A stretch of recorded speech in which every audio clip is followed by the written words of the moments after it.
Hey guys, have you guys have probably noticed, I am not Joe Gardner. The lack of hair might have given it away. I'm excited to be joining you guys here tonight for the Covers & Co. Rinks to Ranches webinar.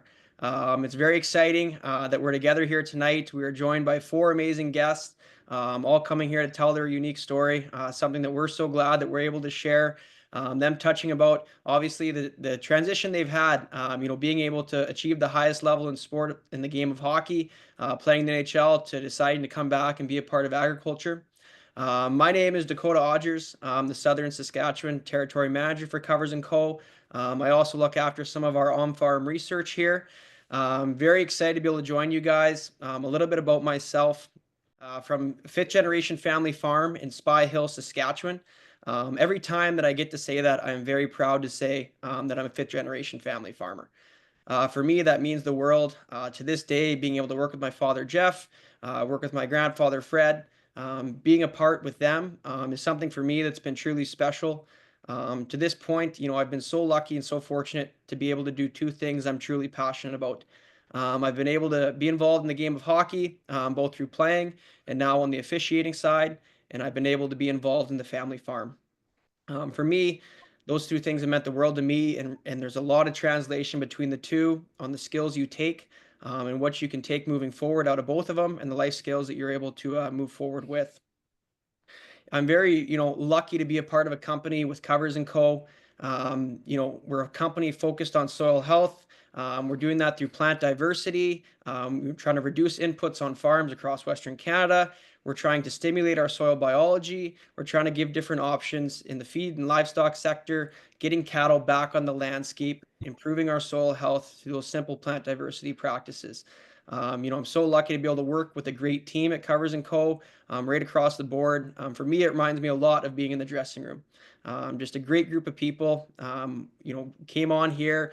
They've been open arms with me, brought me right in, and felt like I'm right in the dressing room all over again. So it's been pretty amazing that way. We're lucky that three of our panelists actually have experience with Covers & Co.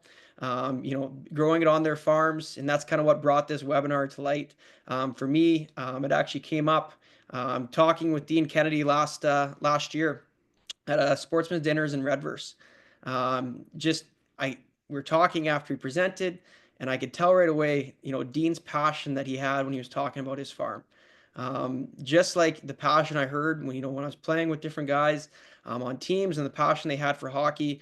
All these gentlemen that were joined with here tonight share that same passion with their farms, and it's you'll be able to hear it tonight in some of the stories they have and their experiences they're going to be able to share with us. So we'll move forward with the webinar tonight. Please put questions in the Q&A and not the chat. We're going to have a jacket and a hat as a giveaway for some questions that we pick out here tonight. So feel free to put those in the Q&A and not the chat. And without further ado, I am pleased to announce our panelists here for tonight, Jeff Odgers, Shean Donovan, Brian Sutter, and Dean Kennedy. So without further ado, I'll start it off there with Brian Sutter. Just tell us a little bit about what you got going on out there, a little bit about your operation, and kind of how you have it structured out there. Well, I farm west of Red Deer at Sylvan Lake. I've been here. I came to Red Deer when I was 15 to play hockey and played here a couple of years, and then went to Lethbridge and played there for a couple of years before turning pro. But I always farmed. My dad was never happy with me, and I'll never forget, he dropped me off at the Red Deer Arena with a brown suitcase and a hockey bag, and he said, "Don't call me because we're going to be busy in the field, so you better make the damn team." Anyhow, and sure enough, about 10 days later, I was cut and slept in a phone booth for a couple nights and never called dad. But the coach gave me a second chance, and I stayed there. And Red Deer is a great part of the world. We raised twice as much in around Red Deer as we did back home in Viking on a quarter section of land. And 100 bushel an acre crop is an average crop here, and back home, if you get 60 or 70, you're in heaven.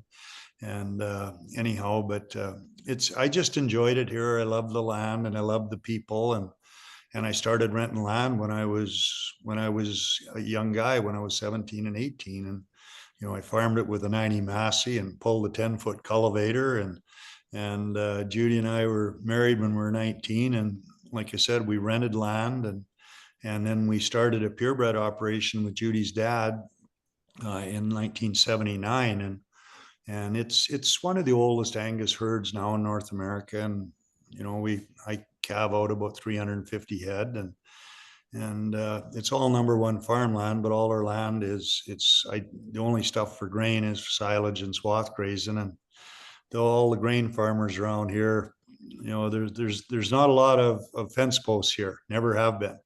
And as everybody knows, our whole country was homesteaded in the late 1800s. And so there's not a lot of cattle around. And you get down into southern Alberta and other areas, and you find them. But no, I always considered myself a farmer. My dad always said, good hockey players only play 17 or 18 minutes a night. You're a farmer, and never friggin' forget it. And that if you can't work hard, and Jeff, all you guys know what I'm talking about there. If you can't work hard for 18 or 20 hours a day, we start calving here in a couple of weeks, and anyhow, sleeping's overrated. So anyhow, guy doesn't get a lot of it, but I always thought farming was a special way of life, and I was lucky, you guys, because you'd get off the tractor and you'd drive 30 hours to St. Louis, and Mr. Francis, who's from your guys' part of the world in Saskatchewan, he ran the Rangers for years, and he drafted me in St. Louis, and he'd be waiting for me all the time, and he was a special man, and I was one of the only guys that didn't have an agent, and him and I would negotiate my contracts by myself, and he always made sure there was money on the side that he would send me, and I'd save it from year to year, and that's how we bought our farmland. And back then it was $500 an acre, and now the land around us is $25,000 an acre. But I was lucky that when we were in St. Louis, we never had a lot of owners, and so you're always owed a lot of money. And Mr. Francis always made sure when new owners took over, there was checks deposited in our bank account up here, and that's how I paid for all our land. And I wasn't a very good banker because I never wanted to owe the banks anything, and I didn't. And you'd put money away, and back then, as you guys know, we made 20,000 or 25,000. My third year, I think I led the league in goals and had 41 goals, and I made $25,000, and I thought I was in heaven.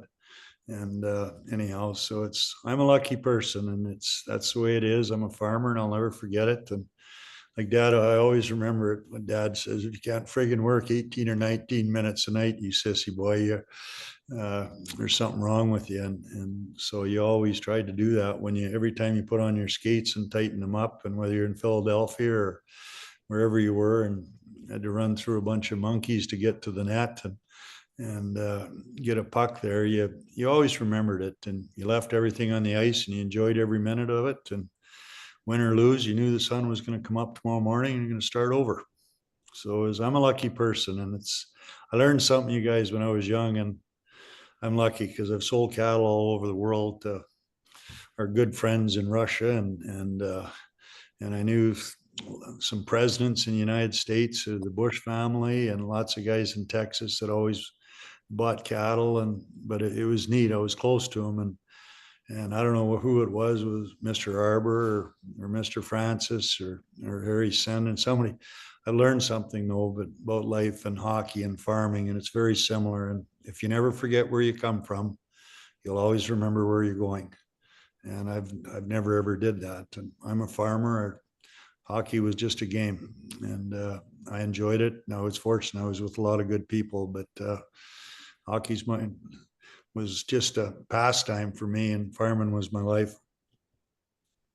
That's unbelievable. That is just simply amazing. Some of those stories there. That's thanks so much for that. And no, like Donald, you would have a bit of a different path coming into it. Just talk a little bit about your kind of entry into agriculture. I was telling the story before we got on. I was lucky enough, to get to know you growing up as a kid, and then eventually kind of ending out to Ottawa. Spending some time at your kitchen table, and kind of when you're looking to get into agriculture, you out there drawing on a blank white paper, fence lines that you're going to put up, just talk a little bit about kind of how you got into it and, how things today kind of look with the family there. Yeah, I was lucky. My father-in-law, and I've been with my wife since I was 16. He was a dairy farmer. They milked Jersey cows. So I used to help out when I was young to try to impress her dad. And from that, I always loved it. And I got to play with unbelievable guys like Jeff Odgers was one of the best guys I've ever played with. Just a good person, salt of the earth. I got to play for Daryl Sutter.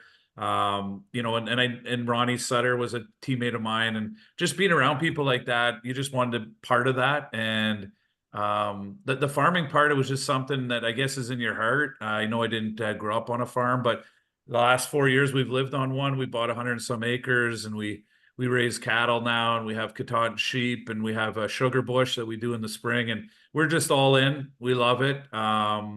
It's just something we wish we probably would have started even earlier. And I got to play in Calgary a few years. I played on a lot of different teams, but just, that Western lifestyle and just the good people that I got to know. And, you go to the Stampede and you just see the lifestyle, but for us, it's more than that. We just got 2 steers butchered, and they're in the freezer now for us to eat. And, we're growing our herd slowly but surely. We're up to 30 cows and growing the sheep herd for meat sheep. And, get to, do some maple syrup, which is fun, which I drink half of, but we sell some. And it's just it's a great way of life. I get to be around my family every day. I got 2 boys and a daughter, and she's in the horses, so we have a few horses.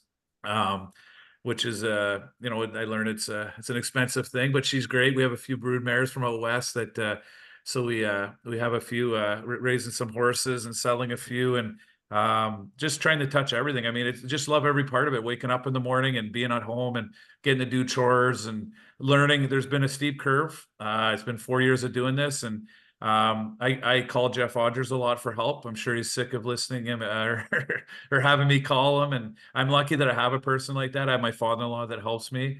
The learning curve is steep. When I started this 4 years ago, I couldn't tell you probably how to put the PTO together with the tractor, but somehow I figured it out with YouTube and good friends like Jeff and my father-in-law. And it's something I love every day. I listen to podcasts. I'm lucky that I get to be on a show like this with you guys and learn. I'm more here to learn, but there's guys like Joel Salatin and Gabe Brown and, Dirt to Soil, and you got Greg Judy and all those people on the internet. They're great for people like me who didn't grow up in the farming, and I can look at the internet and I can find anything that you need to, and thank God we do have that. And there's in the farm community, there's great people that want to help out young people that are starting out. So it's been a 4-year passion, and we plan on spending a lot of time, the rest of our lives doing this, and it's great. So I'm happy I got invited to this, and I'm known from Ontario, but I didn't vote for Trudeau. So, but no, it's been great in the hockey background. I mean, I was lucky to play on all kinds of different teams and play in different cities and stuff like that. But this was great to have a home base, have a farm. My boys play hockey, so they come back at Christmas, and it's home. And there's some chores to do, which kind of makes it, instead of just sitting around like you would normally watch TV, but when you live on a farm, you actually get to do things as a family, and you have to work. So it's a great experience, and thanks for having me. Yeah, and for you, you touched on it there, just how special is it, being able to have the kids involved in that now, kind of like you talked about, maybe not growing up in that environment, but now, you have your kids there, 2 of them playing hockey there now, kind of the similar path to what you were on, being able to share that with them. Yeah, they've learned a new vocabulary. They didn't know I knew some words that I use now, but I try not to as much as I can. But it's been great with them. My daughter's been the boy's been busy with hockey, but my daughter, she's young and she's incredible. Thank God I have her, because she's out with me every day for chores, and she does volleyball and stuff, and she plays her sports. But man, her passions, she's a farm girl. She's her grandpa's daughter or granddaughter, and she's out with me every day. She, does chores twice a day, all the time. And it doesn't matter. She's out baling hay if we have to, and lifting bales and taking care of horses and trying to skip school all the time so she can be on the farm. So, but no, it's great to have the kids involved for sure. No, that's awesome, Dono. Well, Dean, we'll let you go next, and then we'll finish off with Jeff there. Just kind of what's going on your ranch out there, a little bit about what's going on there. We've had out here Pincher Creek, southwest Alberta. If anybody isn't sure, we're right up against the mountains. It's high country. Lots of game, lots of bears in the summertime, you know, wolves now and then, but it's pretty wild country and old time cattle country. Lots of moisture, good soil. We've had as good a fall this year as I can remember since we got here in '95.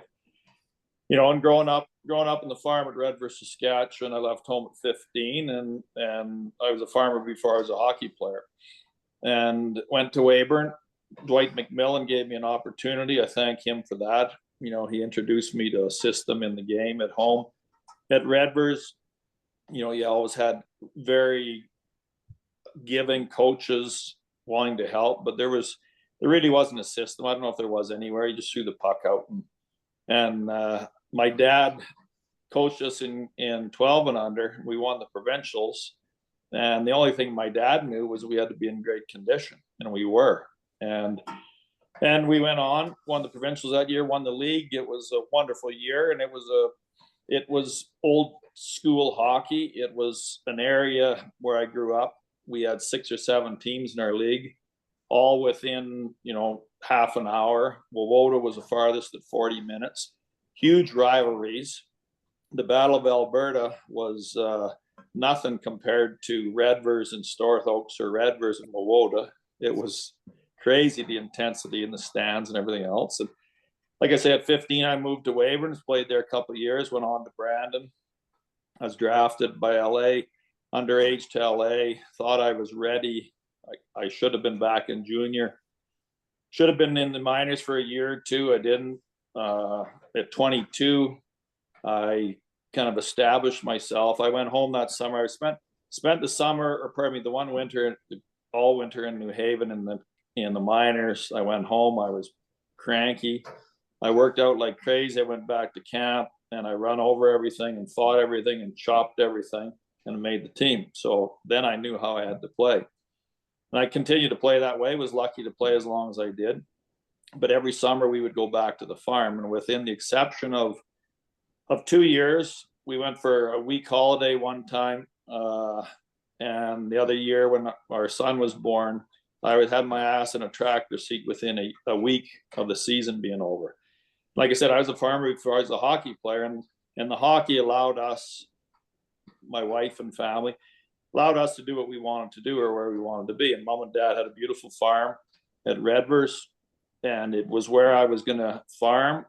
And we decided that really wasn't the place to go, just mostly for the reason I knew that you're going to have to get really big to be a grain farmer. And I didn't like the thought of millions of dollars tied up in equipment. I liked the idea of keeping my expenses down, being able to operate off a horse. And we were lucky we found Pincher Creek, found a ranch here, and very, very lucky that the community is exceptional.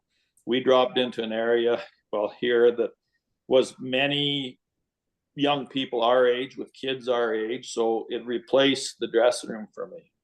And we've been here coming 30 years, and it's wonderful. Our kids love the ranch. We got a couple grandkids now.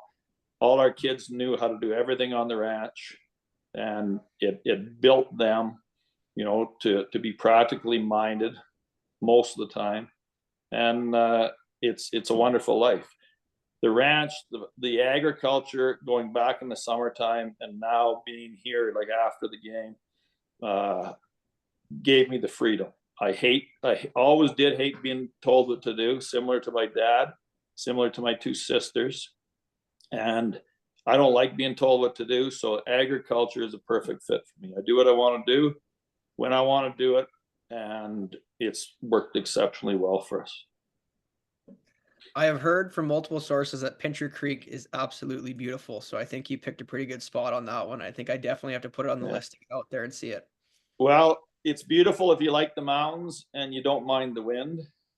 If beauty to you is a section of wheat ready to be knocked down without a weed in it, you wouldn't like it here. I think I could do it. I think I'll be in Pincher Creek. I like the idea. No, thanks so much, Dean. That was awesome. And Jeff, we'll finish off with you there, kind of on your story there and kind of what you got going on there now. Yeah, grew up in Spy Hill. Dakota's dad there. I am the fourth of the fifth generation on the farm. The farm was established in 1919. So it's 105 years old. We had a huge celebration this summer. It was supposed to be a 100-year anniversary, but COVID kind of put a crimp in that. We'll just leave that alone. So we had 105th anniversary at the farm. It was also mom and dad's 55th wedding anniversary. We had a couple hundred people at the farm to celebrate everything that's went on. Always loved it on the farm. We've always had, cow-calf operation, the farm, grow a bit of grain, but that's not really, what we're about. We've had 4 generations on the farm at once when I was a kid. Took a bit of a break, and now Dakota's brother just had a young one that's coming out to the farm there tomorrow. So we'll have 4 generations again on the farm. So it's always been about family, sharing the experience on the farm. Since I came home, been in the cattle, been in the grain. One different thing we did is we set up an irrigation pivot here. So between the irrigation pivot and the traveling gun, we have about 145 acres of irrigated land, which has made a big difference to a cattle operation. You can grow some grain on not a lot of moisture, but with cows, with feed, a lot of times you need some very timely rains that we don't get here a lot of times. So it's been a big game changer that way. But no, played junior in Brandon, played in San Jose, played in Boston, played in Colorado, played in Atlanta. Got to play in some beautiful cities, and had opportunities to, stay in hockey or do something different after I was done. But my heart was always here and where I wanted to come back. And it's been a great life. It's family farm, like I said. My wife, Lynn, is a huge part of it. She's great with cattle, runs all the equipment. Dakota helps us out as well.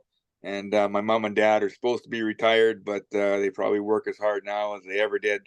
They still get their chances to go out and, see my brother and my 2 sisters and enjoy the grandkids. The only problem with that is when they leave, I have to feed my own cows, which kind of is hard to do sometimes. But no, so it's great. It's a family farm, and very much been a part of it. Awesome.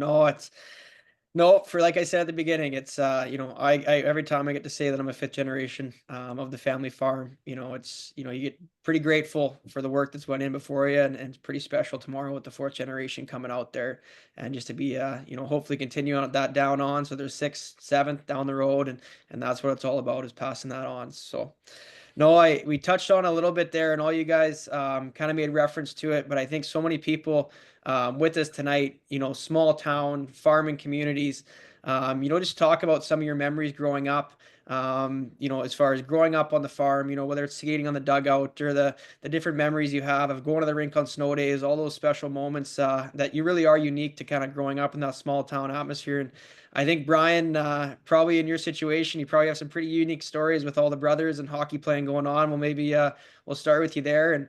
And I can't even imagine. I've been in a lot of hockey teams, and I've been around a lot of farm tables, and both like to eat. So I can't imagine the amount of food that was put on that table at a meal. Yeah. Well, that's the neat thing about listening to everybody here. People don't realize that farmers are self-sufficient, and so everything you do on the farm and is what you eat, and and it's whether you're working with cattle or on a tractor or whatever. Everything I do is on a horse and with good dogs, and everybody asks how you look after 700 or 800 head and farm a couple thousand acres yourself. And I said, well, I got a lot of good friends, and they're not always 2-legged. And I'm pretty lucky, because some of you guys touched on it too, because I think about it, back when we were growing up, there was always somebody coming to the farm and wanted to be farmers, and yet you found out when they were baling and there's too much dust flying out and everything else, or they didn't like hauling the bales around, or which you did when you're 5 or 6 years old. Some people like it or they don't, and there's no in between. But you learn that when you're kids, and it was always special. You're always helping neighbors, and you learn things about life. And it's funny. We had some guys at our sale the other day, and I was thinking back, and I can remember things when I was 4 or 5, 6 years old, and you're always helping the neighbors. And, you know, you did things when you're 6 or 7 years old that people wouldn't dream of, as far as driving tractors and everything else, and running equipment. And you didn't think it was nothing special. And it's, you didn't want to screw it up. That's one thing you learned from Dad. Otherwise, you know, like Dad always used to say, there's 10 things to do in the farm every day, but there's 2 or 3 things that have to be done. And don't screw them up. But if you do, hey, you got a chance to do it over again. Everything that's worth doing, that's one thing you learn in the farm is it ain't easy, and it's going to take time. And you always, you learn with 6 brothers, you learn to care for people. And like I was saying before, you loved it when kids from town, there's always kids from town every weekend that come and stayed out. And whether we're playing hockey in the slough in the wintertime, or playing ball or football when there's snow on the ground in the fall, to see which sissy boy's hands got cold and wanted to quit, or whatever. But you learn so much on the farm, and you learn to care about each other. And, you know, a couple of most important words in life are respect and trust. And you think about that, and what you learn when you're young. And we're talking about cattle, and I was thinking about, I was listening to you guys talking, and you know, about bulls, and you know, why aren't your cattle crazy, and you go and call them, and 300 head follow you across the field, and on a horse and with some dogs. And it's because somehow they know that you respect them, and they give it back. But we learn that from each other, and everything else. And, you know, all you 3 guys playing against you guys, I can remember every one of you when you started, and it was so special. You guys were great teammates, and you were yourselves as good as you could be every day. And your teammates look up to that, and that's what you learn from your brothers. And we always laugh about it, because in Viking, you guys, people don't realize that we're close to one of the biggest group of Ukrainians in the world that don't live in Ukraine. And that was in Vegreville, and that was in north of Viking. And we lived with these crazy Norwegians, and you cross and a lot of Hutterites, and a few Indian reserves. So we've got a lot of friends that, you know, you talk about respect. There was a lot of people you call uncle, and it was amazing. We had our bull sale, and there's so many young people come, and their grandkids come with them, and they're 13, 14, 18, 19. And they call me Uncle Brian, and I've been gone since I've been 15, but every time they're in trouble, they call, and what school do we go to, or Dad's mad at us, or Mom wants this or that, or whatever. And so it's pretty special. But you learn about respect and trust and everything else. And then, you know, as you grow up, and then you go and play hockey against guys like your dad, Dakota, and play against them, and you respect that stuff. And one thing you learn about life and on the farm, the things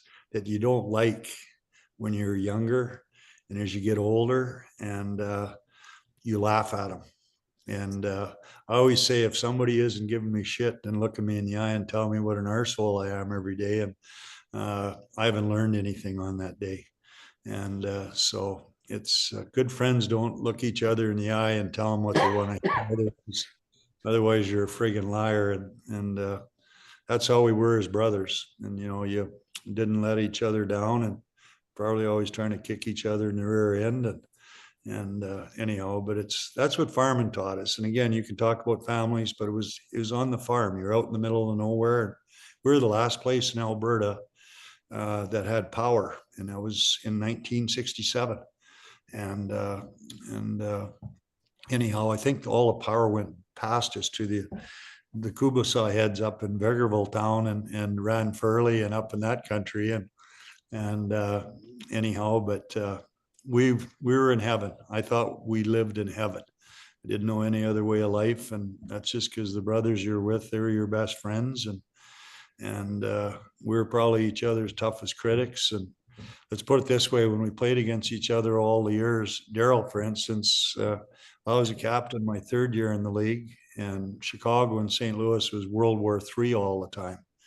And anyhow, Daryl and I, except for Christmas time, we hardly ever talked to each other, and we're best friends.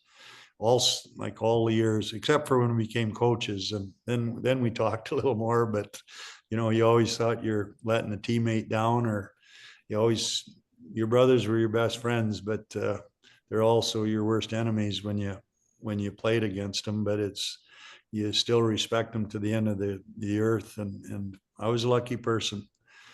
I was a very lucky person as a young man, that's for sure. Raised on the farm and going to town every Saturday and climbing under fences and stealing all the raspberries you could, and doing everything you could in town to scare the little boys in town.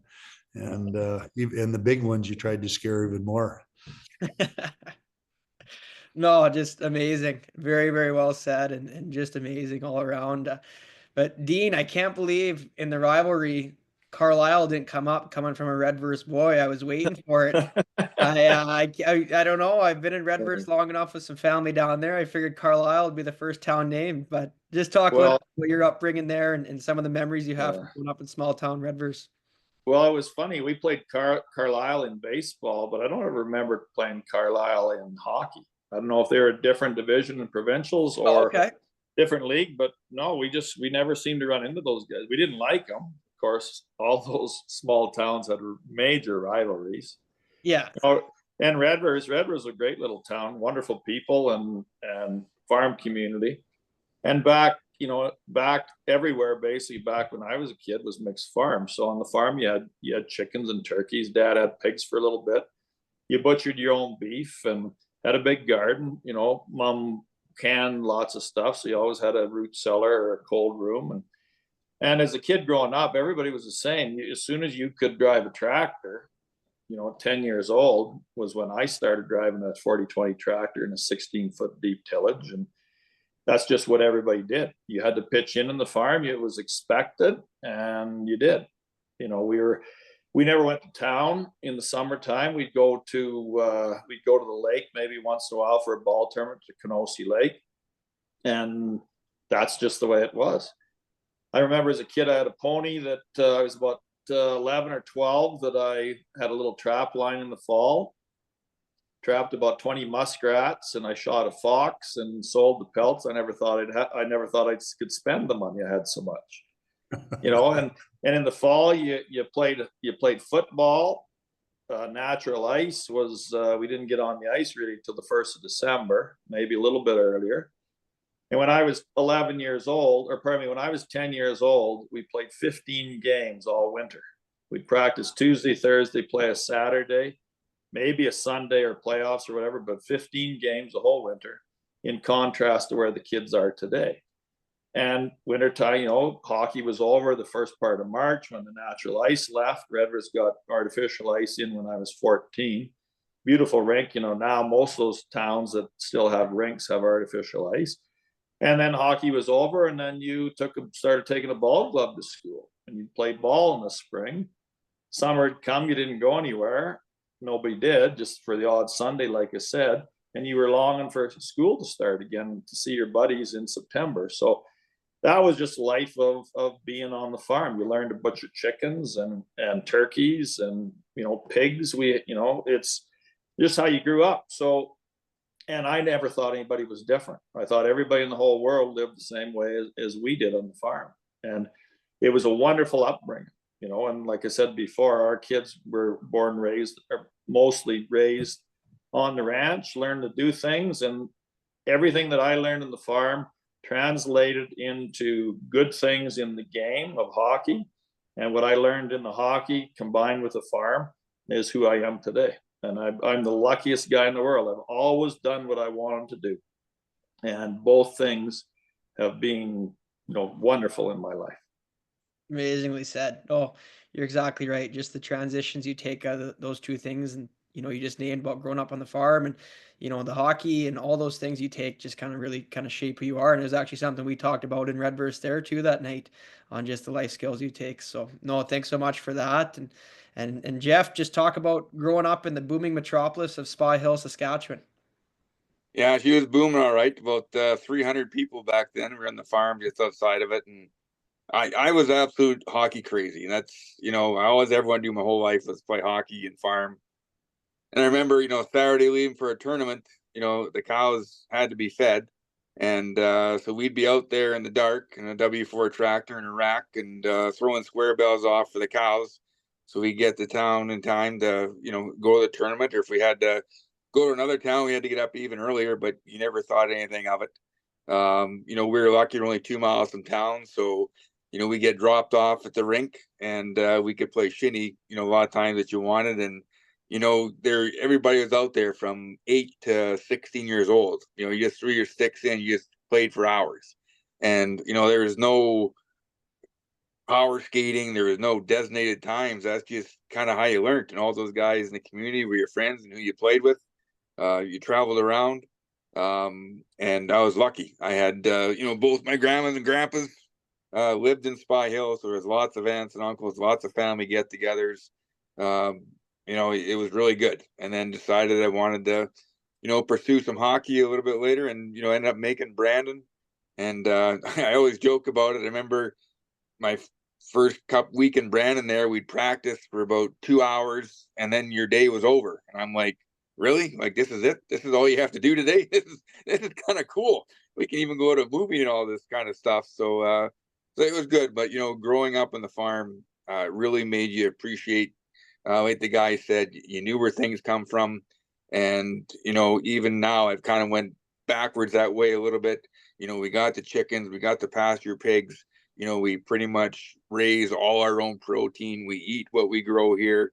And it's all from those values of growing up in the farm and what you were taught.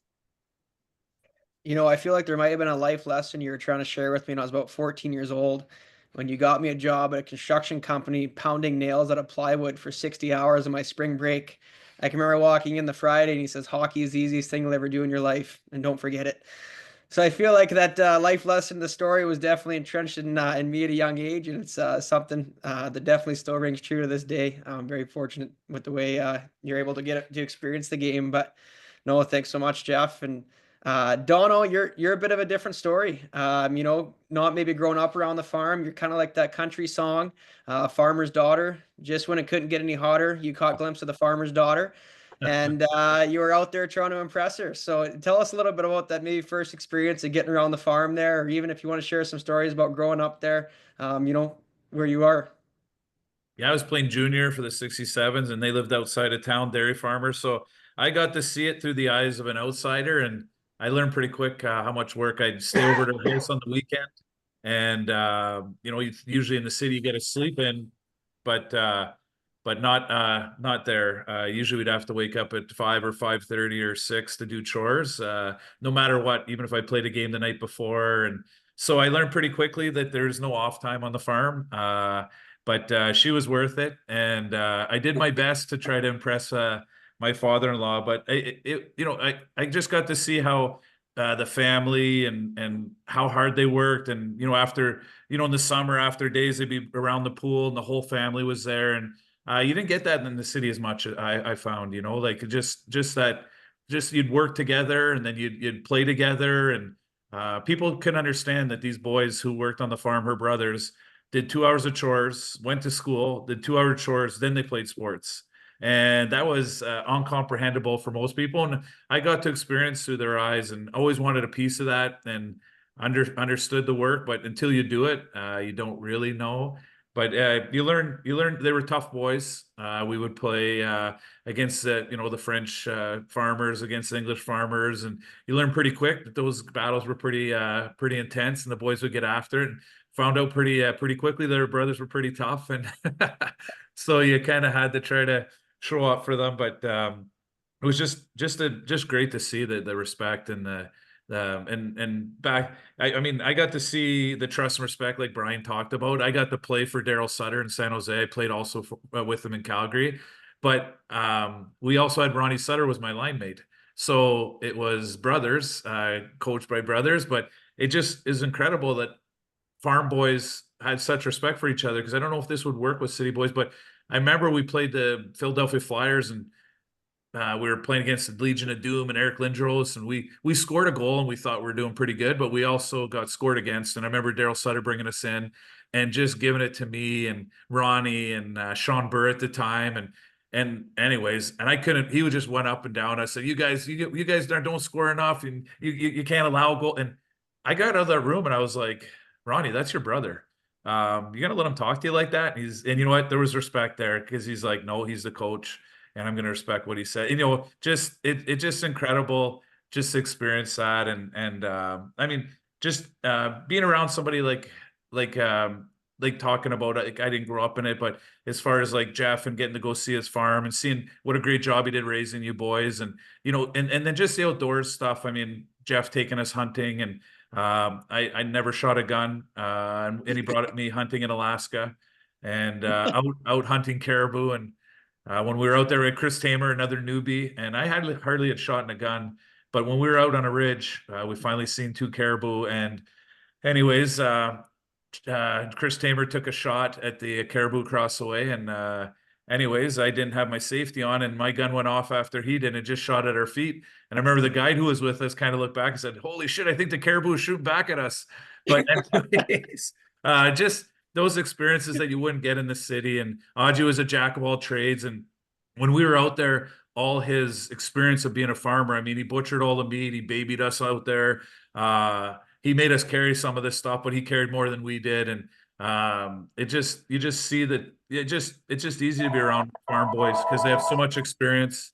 They're like you say, jack of all trades. And it just I wanted a piece of that, and I'm trying to catch up. I never will, but just to have a part of that, and experience all that outdoors. And I mean, there's nothing better than getting up in the morning and feeling the sun in your face. And you guys got to experience that since you're young kids. And you actually have a job to do while you're doing it. So what an excuse to be out in the outdoors, and you get to be around animals. So it's a great way of life.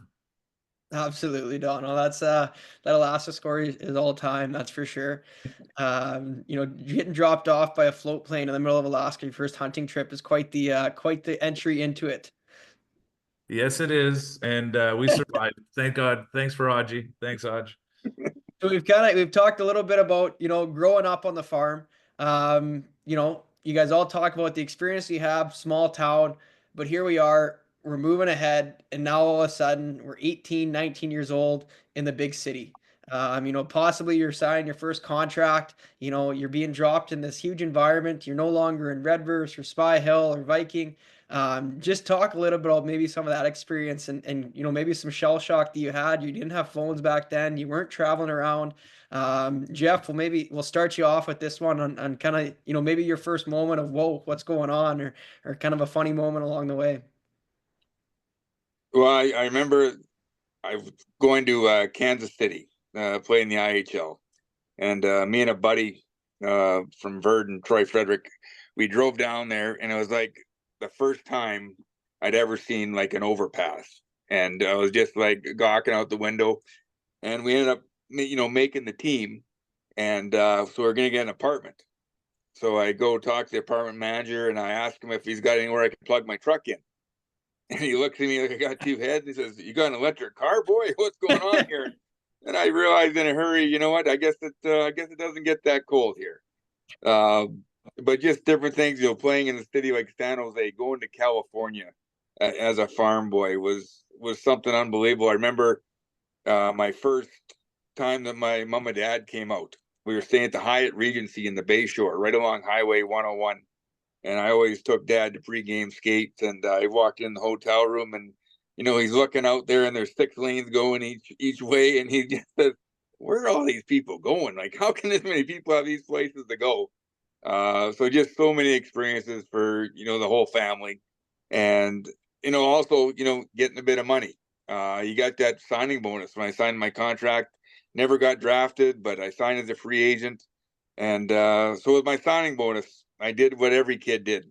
I bought 30 Hereford heifers and a red shorthorn bull. So I don't know, maybe that's not what every kid did, but that's what I did anyways with it to start all off. But just so many experiences, and you know, there was no GPS. You would just take off in your truck, and you'd have that Randy McNally map in your truck, and you're just looking through, trying to figure out where you're going, how to get around the bypasses around the cities, and it was you know, pretty humbling for a farm kid. You might need a bigger signing bonus today with the price of bred heifers there. Yeah, I would have had to hold out, that's for sure. Dean, obviously, going to LA, talk about that. Coming out of Redvers, Saskatchewan to Los Angeles, California. Couldn't get much further of a difference there. Just talk about maybe some stories along the way there. Well, as a kid on the farm at Redvers, we got Hockey Night in Canada. That was about it. And Toronto and Montreal. And they generally played original 6 teams. I didn't really even know where LA was. So day I got drafted. Nowadays these kids fly down to the draft, and well, we didn't back then.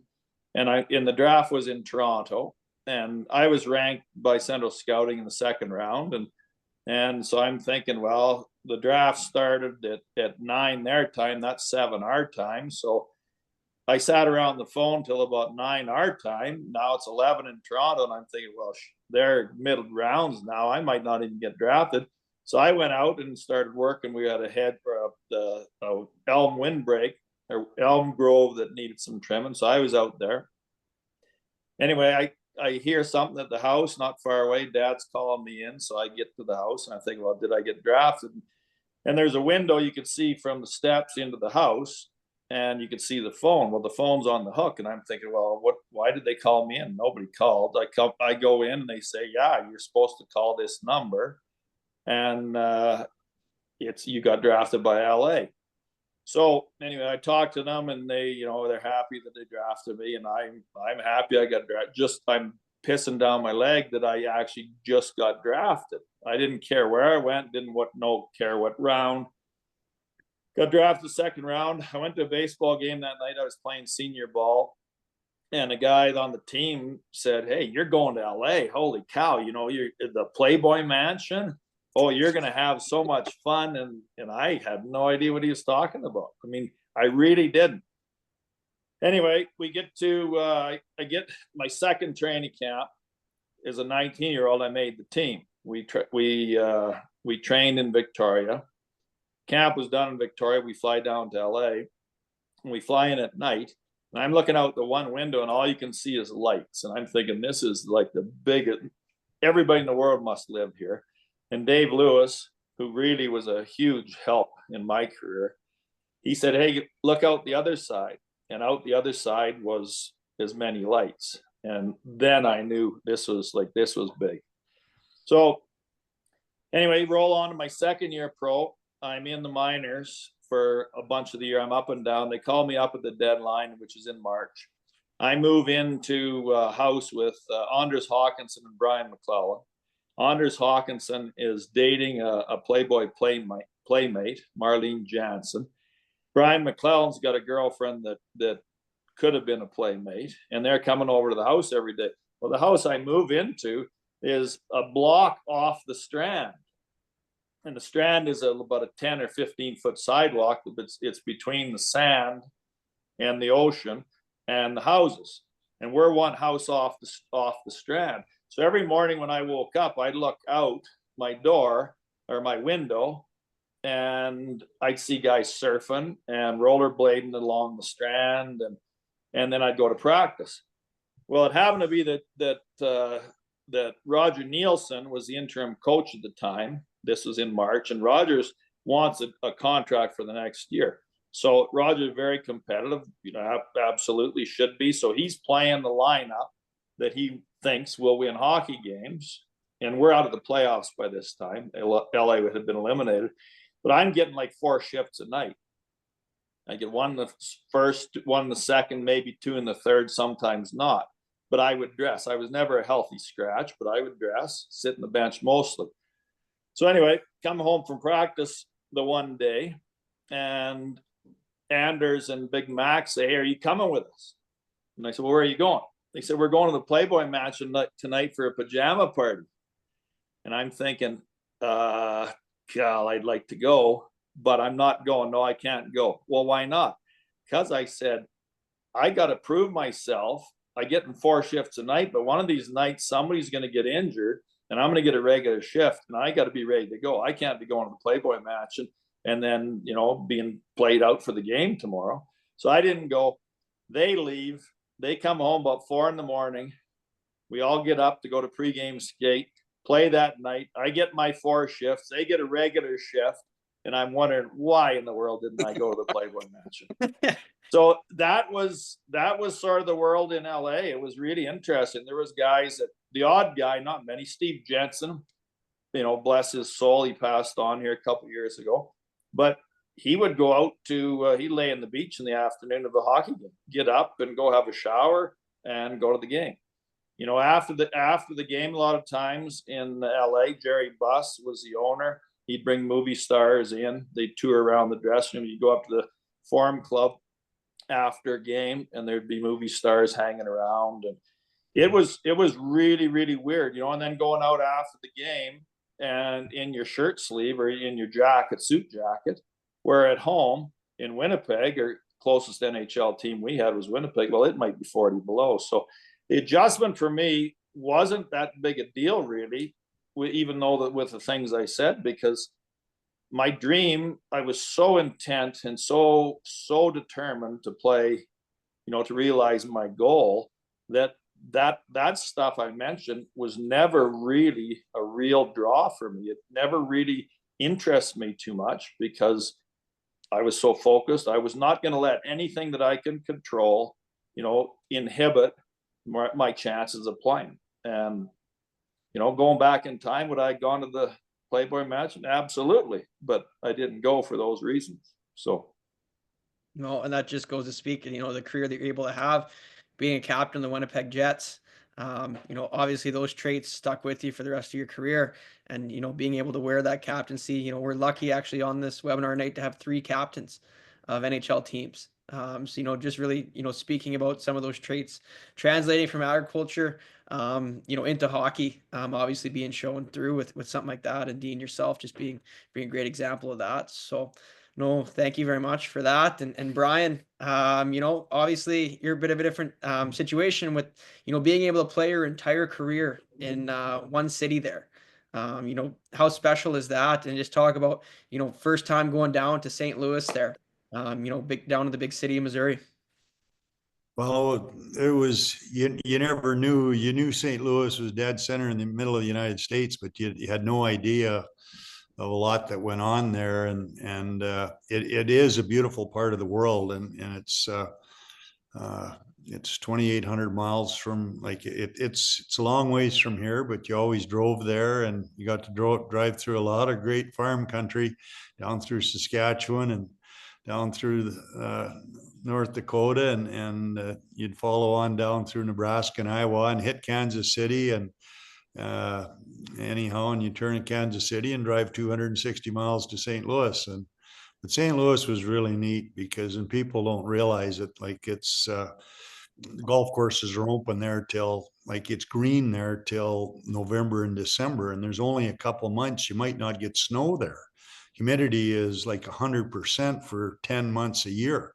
And it's St. Louis was a great place to live and raise your family. And back then they didn't even have hockey. And Mr. Francis used to get Bernie Federico and myself and Rob Ramage and everybody.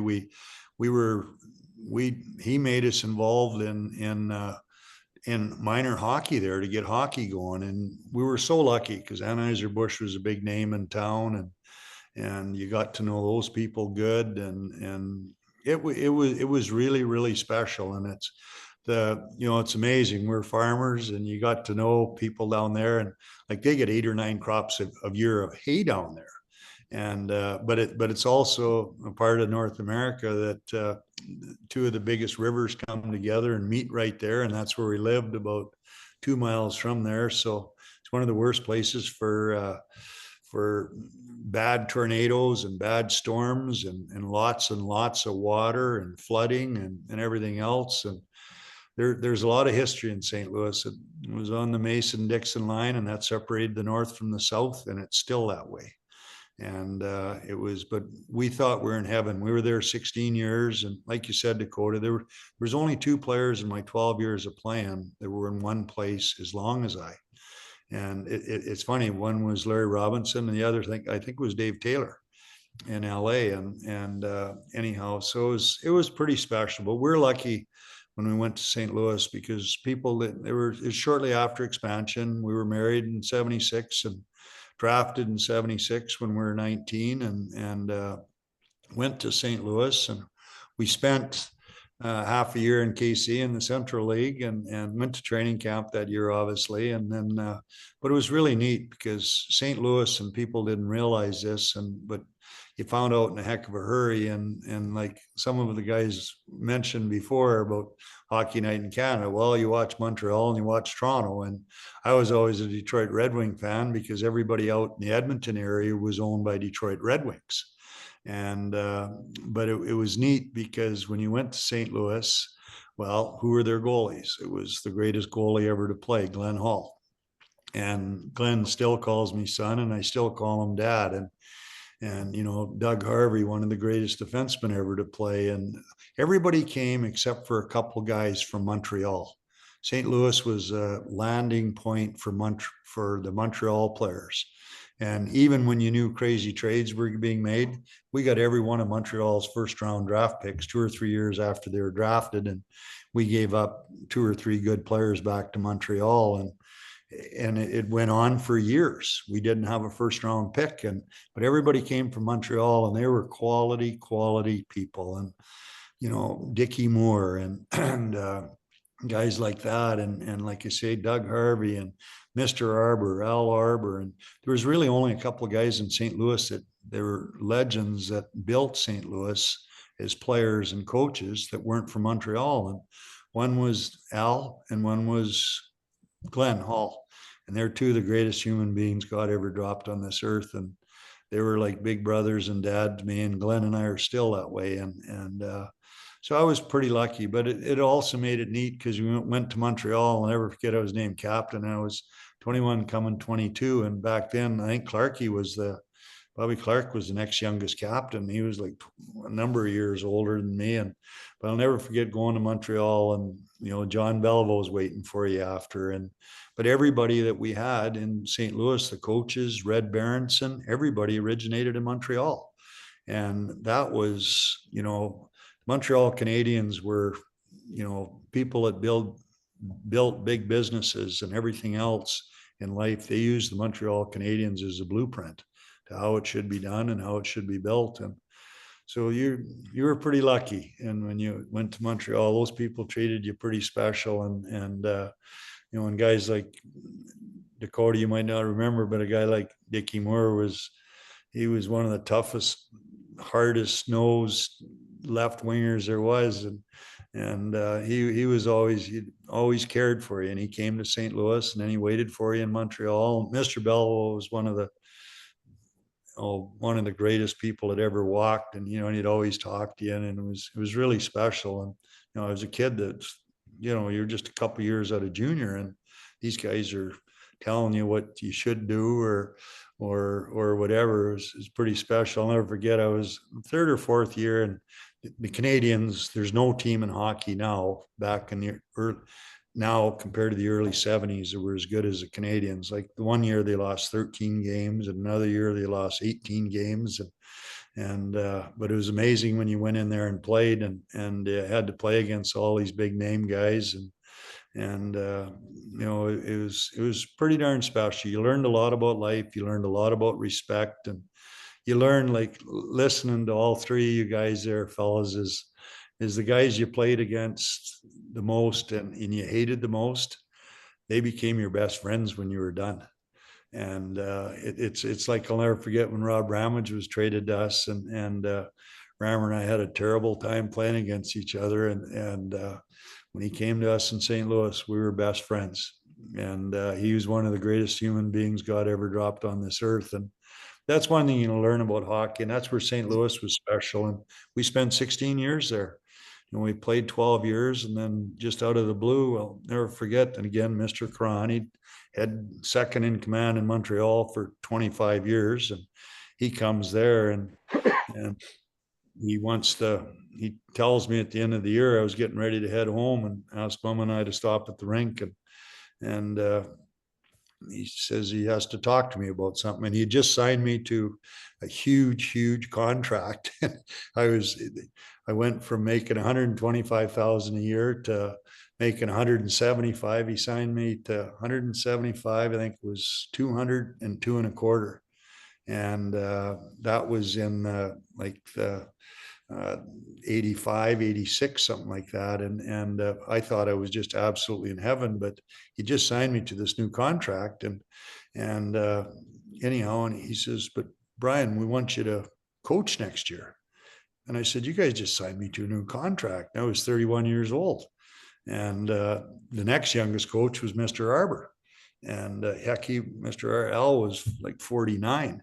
And anyhow, and I'll never forget talking to him. But what happened was Jacques Demers had left. St. Louis never ever paid anybody. They always owed people money.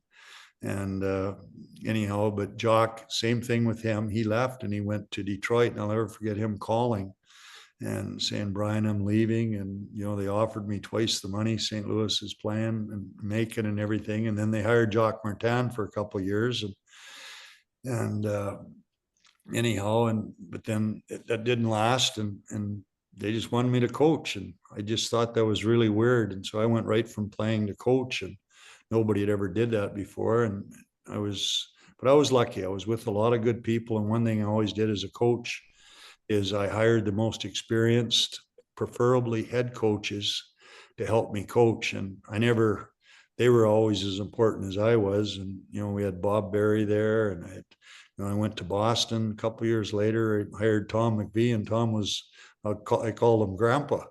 And you probably know Dean a little about Tommy and from the Winnipeg days, but anyhow, but no, I was a lucky person. I was always with good people, and I always tried to surround myself and the other coaches. They were always top end guys that had coached in the NHL and taught things. And so anyhow, but that's where St. Louis was special. It was a small town, USA. And, Dean, you talked about it, like going to California and places like that. You thought you're in heaven. I always thought Vancouver was pretty special. But I always said, it's really neat. You guys from Saskatchewan, there you go. After about 4 or 5 years in St. Louis, again, we were supposed to go to Saskatoon.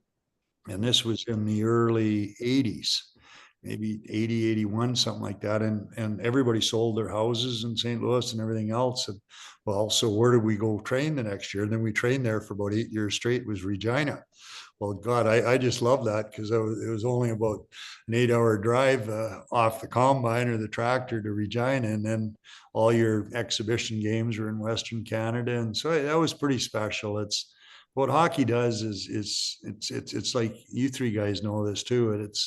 It opens up the world to you, and you get to appreciate things. And whether it's on a plane, and how nice it is to, you get on a plane and one day, and then, or one afternoon, and a couple hours later, you're in another big city, and it's halfway across the continent and stuff like that. It's a little different for the players now, because I know everybody charters and everything. And back then we never chartered, but you thought you're in heaven. And so the hell that you raised in airports and on the planes, and the things you did to the older guys. I always wanted to have fun, and the day was always too short. There was lots of walks in big airports like Chicago, where everybody followed Dougie Gilmour and Mark Hunter and I, and we walked to the furthest terminal away from our connecting flight that there was in the O'Hare Airport.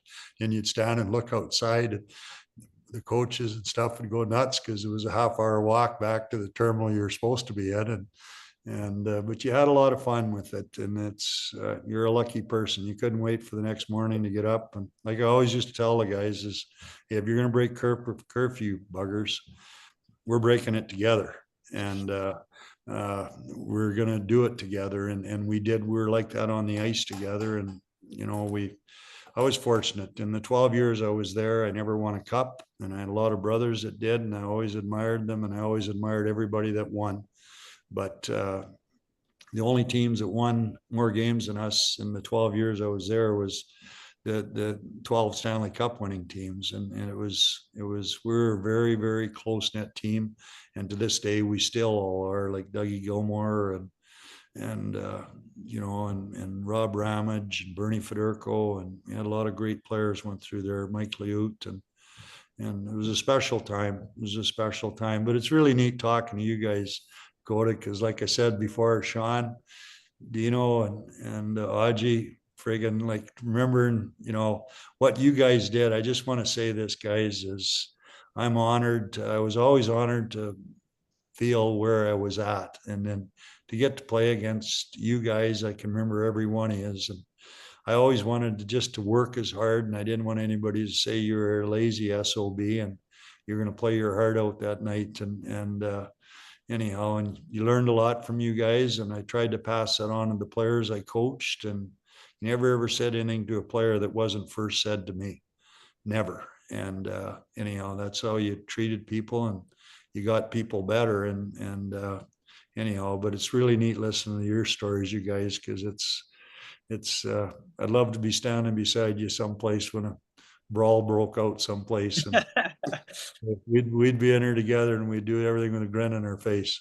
It'd be a pretty safe group. I think I did the math. I think we're close to 600 NHL fighting majors currently sitting on this panel right now. So I think we're in safe hands if something were to break out. But no, and thank you so much for sharing. Unbelievable just to hear kind of the whole story in St. Louis, and pretty amazing, you know, to be able to step in as a head coach the first year after playing. You know, just, you know, that would have been a huge challenge, but obviously something that you were up to the task there, and just went on to coach as well. But you know, Donald, we'll move over to you there. You know, talk about maybe going to San Jose. You know, and I kind of got two questions built in. We'll have one more question here, and then we'll kind of go over to the audience, some of the questions they're having. But you know, obviously going to the big city, but then as well, it kind of comes in with some memories from a panel member.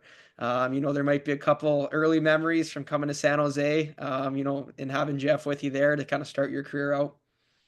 Yeah, I mean, yeah, it was when I was drafted. The draft was in Quebec City, and I just remember being there with my family. And they used to have back then. Well, there's 26 teams, so you'd get the first round, and now the first round happens, and it turns to the next day for the second and third, whatever round.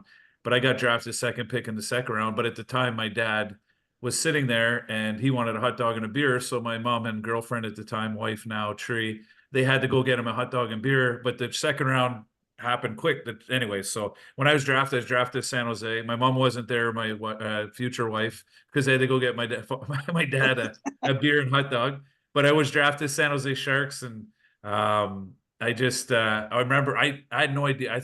I mean, it was crazy. San Jose sounded Mexican to me. I didn't know where it was. I just had no, but once I got there, it was incredible. The people there, there's still people that are hired there. Like, Burke that drafted me, the scout, they got an incredible people. And, I mean, they take care of their people. It's just, they've done a great job for Thorne, all the kind of retirements and different things. They're first class organization. So when I got there, I felt it. It was a culture shock for sure. I was from a little population 100 outside of Timmins, a city named Connaught, and you go to San Jose, and you know, the weather's incredible. I remember the one time when I was there, Dean Lombardi was the GM, and I had a pickup, but that my truck was getting fixed or something like that, and I'd rented a convertible Mustang, and it was given to me, and I had it in the parking lot. And the next day, Dean Lombardi brought me up to his office and wanted to talk to me. So I go up there, and he goes, I guess we're getting pretty comfortable, eh, Sean? Driving around in a convertible. And I was like, no, Mr. Lombardi, sorry, my truck's getting fixed, is what they gave me to drive or whatever. So, but it was a great experience. I was lucky. Jeff was there. He was the captain when I was there. And he was a right winger. I was a right winger. And usually sometimes when a young guy comes in, especially same position, they're not always so friendly to you, and they try to make sure that you're not gonna. And Jeff was always unbelievable. He was a great teammate, and I mean, we even got to play together. I don't know how two right wingers, but the last game of the season, it was me, him, and Dave Brown on the line. And anyways, it was quite the line. We were -1, I think, our last shift. I was in on the forecheck. Jeff, I think, tried to chip it in. It went off. Dave Brown somehow went off me. They turned over and went the other way and scored. And we sat on the bench, and we were about 20 points outside of the playoffs. And we sat there for a period and a half, and Jeff had to go after as a captain and do a speech and say how proud he was of the fans and of our team. And he was not a happy camper on the bench sitting there, but we had good times. We had Kevin Constantine as a coach, and he was a hard coach. And I mean, things really turned around there when Daryl came in, and then I got traded from there. And I remember Daryl, when I got traded, I thought I was playing pretty good there. And I remember I was a healthy scratch, and Daryl just came up to me after he traded me, and he didn't like trading young guys, he said, but he said, one day I'll trade back for you. And a bunch of years later, when he was the GM in Calgary, he traded back for me and said, I told you I'd trade back for you. So, but yeah, no, it was incredible. I mean, being a small town Canadian kid, and it had no place like San Jose, is a culture shock.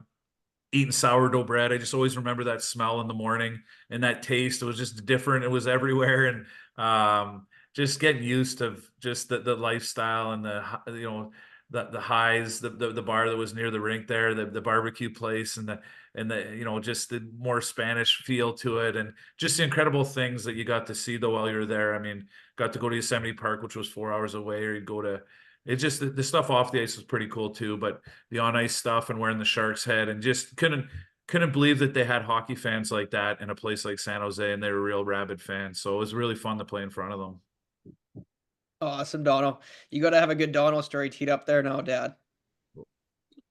Well, it was funny when Donald came. I don't know if people understand how fast of a skater Shean Donovan is. Like he is honestly one of the fastest guys that I've ever played with my entire life. So the trouble with us being line mates sometimes is a lot of times you'd have to skate as a line, doing the drills after practice, your conditioning drills. So I would have to try and keep up with Shean skating these conditioning drills, and I was nowhere near the skater he was. And it's funny he mentioned about getting traded, to Calgary. That year they went to the finals. Shean got off to a heck of a start. I think he had 18 goals that year. He started off the year with confidence. I remember watching that whole playoff series, went to the finals against Tampa Bay. And to me, his speed was so effective that whole playoff, and, pushing the defenseman back, giving him team. I thought it was the best I've ever seen him play. And I believe he hurt his knee. Was it game 5 or game 6, Donna, when you hurt your knee? Yeah, it was third late in the game 5. Yeah. Yeah. And I remember watching that series, and I'm not just saying it because you're here, but I think that was a huge turning point in that series. Just the way you were playing. And, Calgary Flame fans, if that doesn't happen that third period, it might have been a different story. I think I still believe Martin Jelena did actually score that goal. But I think if you had stayed healthy for game 6 and 7, it would have made a huge difference as well. Yeah, no, I appreciate that. I gotta blame Jason Cullimore for that, jumping on my knee. Oh, no, that's awesome. Dean, do you have any memories from the other panel members, possibly playing against them or with them, or different situations such as that? Well, yeah, I remember, of course, as a young guy playing against St. Louis and Brian, what's that? As a kid, you got a ball and there's kind of a thick elastic band on it. And you go boom, boom, boom, boom, boom like that. And it bounces back on your hand. Well, that's what Brian was like. I remember they would post him in front of the net on the power play. And when I was out killing a penalty, of course, your job was to move that guy in front of the goalie, not let the screen happen.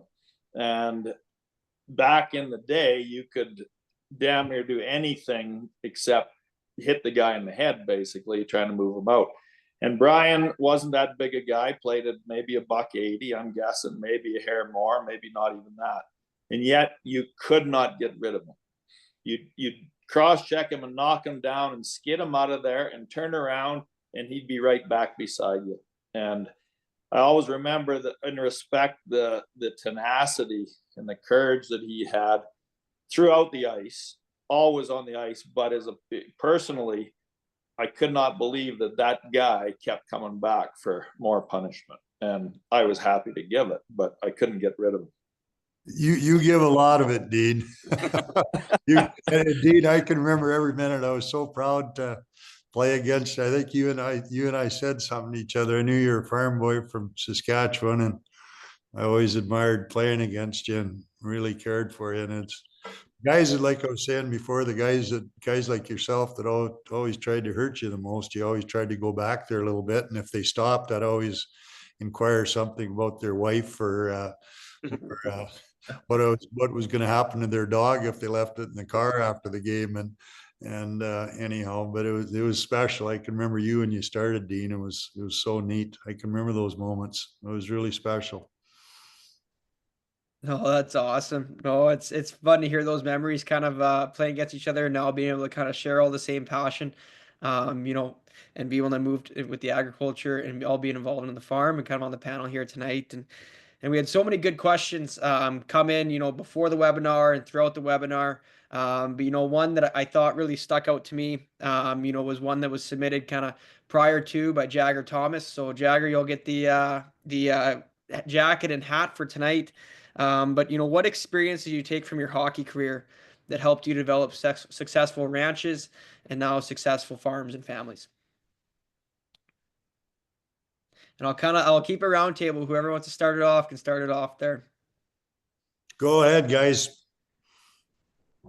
I'll take this one. You know, I think, you know, especially as a player like myself, you always had to find an edge or an advantage, and it didn't matter what, but you would do anything you could just to get that step ahead. And I think, you know, coming into a farm, I think you're maybe more willing to look outside the box, whether it's with hockey with different training techniques to give yourself an advantage in the winter, or maybe watching another guy do something and learning from him and maybe can incorporate that in your game. I think, you know, it keeps you from thinking with the blinders on. You're more willing, you know, to try new things and learn from other people and understand that, you know what, you've done something your whole life one way, but you know what, maybe there's a better way, and you're open to that to try and succeed. I agree with you there, Raji, 100%. But that's a great way to describe it, partner. Well, you could certainly see, you know, like Audrey just said, you could certainly see by watching the guys that had success and what they did. You know, I think of conditioning, for instance. If you had to go to camp, you had to be in condition. And I think everybody, all of us in this panel, myself, I know for sure, I had to go to camp in exceptional shape in order to compete. And that didn't start the 1st of August. That would start for myself. The season would end, generally, you know, put in the crop at home, get home, put in the crop. And usually about the 1st of June, I'd start to train. And I would train really hard because I knew I had to. And I'd have success, or I did have success, because I was in tremendous condition. Now, I relate that a lot to farming. If you want to start a project today, you got to look at it as a long-term project. And you can't go out today and think you're going to work hard and have success. It has to be an everyday thing. You have to have a plan in place. No different than the conditioning in the game. And the team that's around you, like I said about moving to Pincher Creek and landing a bunch of guys our age, great support, great sounding board, lots of help, you know, both ways. And that was the replacement. The dressing room, or pardon me, the guys around here when I landed in, was a replacement for the dressing room. So many things kind of cross over from the game: the team thinking, your dedication, you know, your team play. It's, to me, the lessons that I learned in the game, you know, first off, I learned those on the farm as a kid, translate into the game, or reinforced in the game, and carry on to after the game for me. It's so many similar things. I like what Brian said too when he got his first coaching job.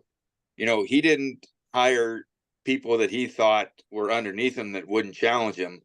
He hired guys that could be, or he thought could be, great head coaches, because he had enough confidence in his ability and the job that he was doing that you bring in the best people for the job.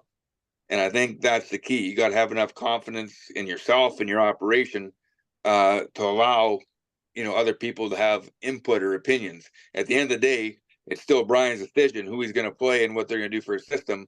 But if you surround yourself with people that maybe you think are on your level or maybe even smarter than you, it's only going to improve yourself.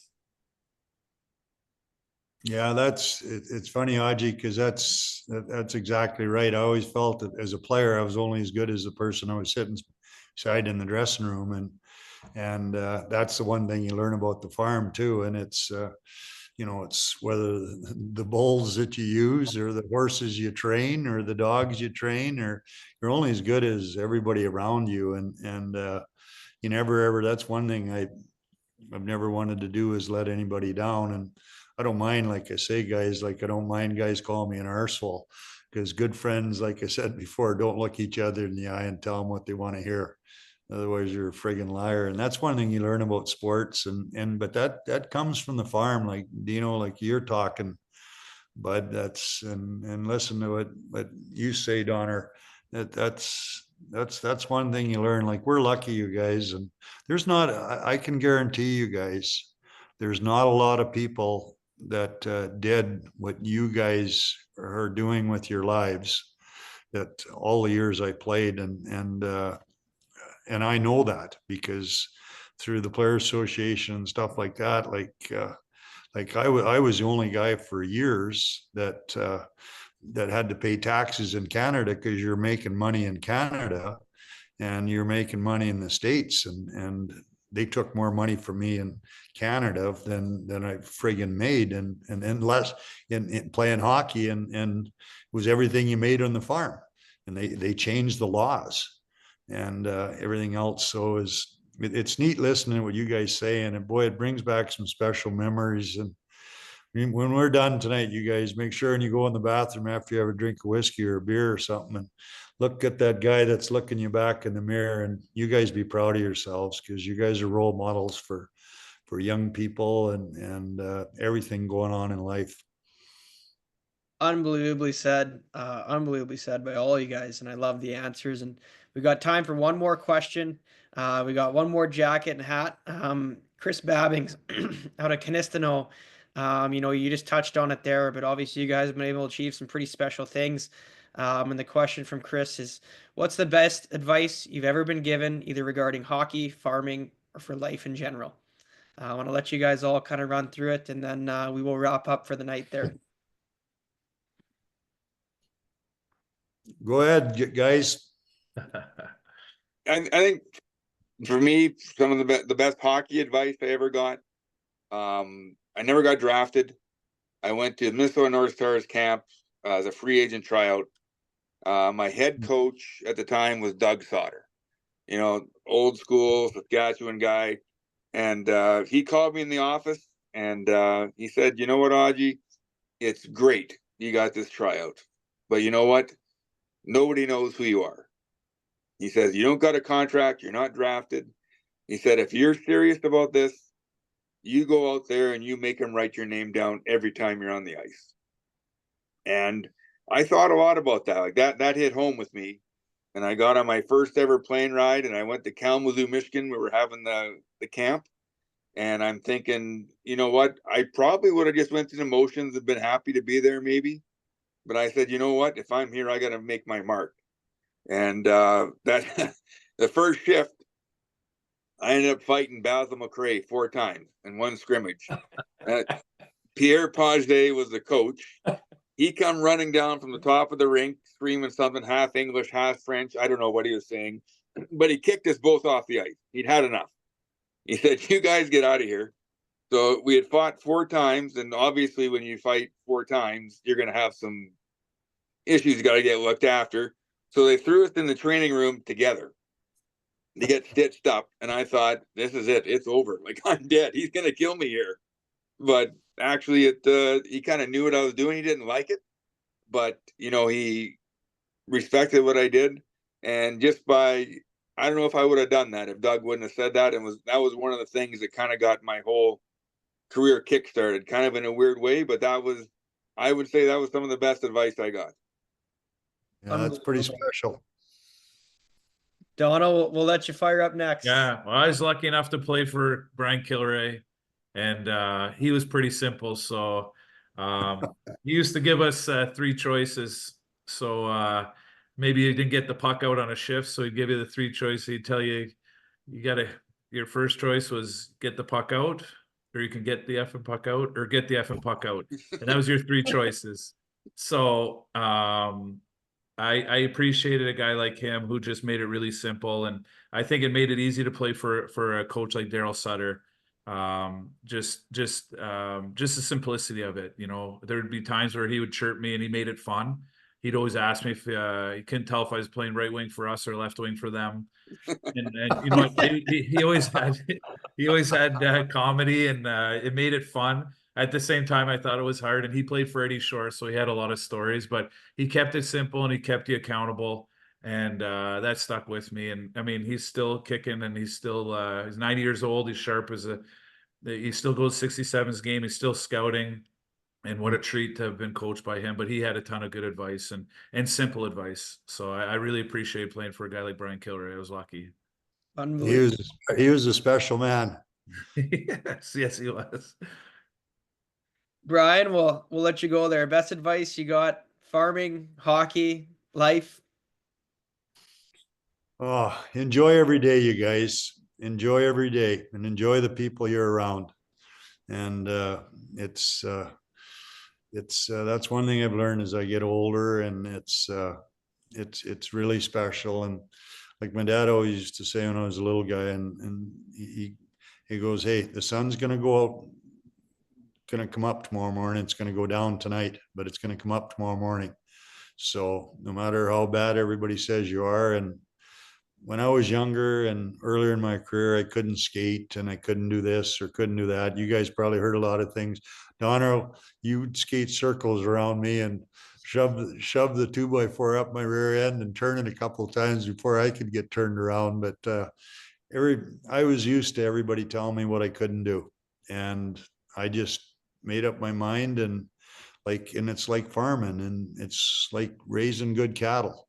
You know, I don't have to go to Regina or the big shows and have people kiss my rear end and tell me that our cattle are good. I'm not into showing cattle and that type of thing. I'd rather do it out in the backyard and then have sales like we do. And the sun's going to come up tomorrow morning, and we're going to start over again. And if we don't get her done today, that's the way it is. But that's one thing I've learned about life, and I appreciate that more and more as I get older, and every day's a new day. So don't whine and complain about what ifs or maybes or that. Today's over with. Let's get her going. And if you're the same tomorrow as you are today, you're already behind. And that's the way I look at things. So well said. No, so many. I'm bang on, perfect. It just fits so well. Great, unbelievable there, Brian. Dean, we'll let you have the final words there.